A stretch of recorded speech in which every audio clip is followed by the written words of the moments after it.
6 months na nga ang baby pagkain goat niya, ko, ng kaya baby. pinag-prepare ko siya ng pagkain niya.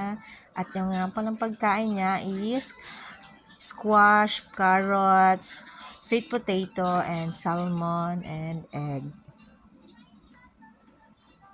At meron din yung mango at banana.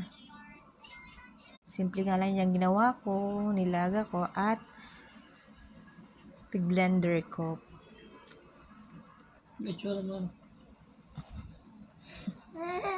Para nga mas masustansya nga para sa baby, magawa na lang ng pangpakain sa kanya. Kasi mas better kasi kapag ikaw mismo ang gumagawa ng pagkain ng anak mo. Kasi alam mong malinis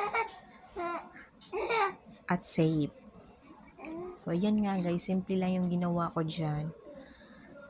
I-blender ko lang yan at yun na. Papakain ko na sa kanya.